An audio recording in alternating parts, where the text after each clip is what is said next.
ایک چھوٹی سی شہزادی تھی جس کا نام انایا تھا۔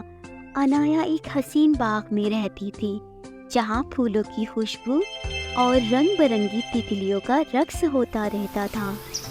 وہ اپنے محل میں اکیلی نہیں تھی، اس کے ساتھ ایک جادوئی یونیکارن تھا جسے کہتے تھے نیل۔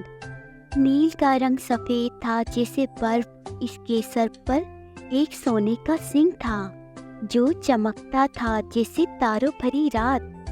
نیل اور انایا ہر دن نیا کھیل کھیلتے اور باغ کے ہر کونے کی سیر کرتے۔ ایک دن انایا نے نیل سے کہا، آج ہم کچھ الگ کرتے ہیں، آج ہم باغ کے اس پار جا کے دیکھتے ہیں جہاں ہم کبھی گئے نہیں۔ نیل نے خوشی سے سر ہلا دیا اور دونوں دوستوں نے اپنا سفر شروع کیا۔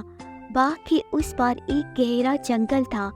جنگل میں انہوں نے دیکھا کچھ جانور پریشان تھے کیونکہ ان کا پانی کا چشمہ سوکھ چکا تھا۔ انایا نے نیل سے کہا، کیوں نہ ہم ان کی مدد کریں؟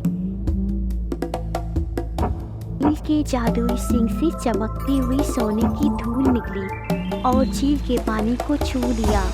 چمکدار سوکھا ہوا چشمہ پھر سے بھر گیا اور سارے جانور خوش ہو گئے۔ انایا اور نیل نے سمجھ لیا کہ سچی خوشی دوسروں کی مدد کرنے میں ہے۔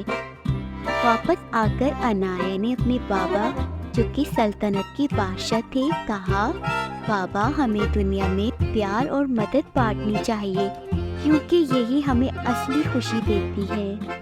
بادشاہ نے مسکرا کر انایا کو گلے لگا لیا اور کہا، بیٹا، تم نے مجھے آج بہت بڑا سبق سکھایا، تم سچ میں ایک شہزادی ہو۔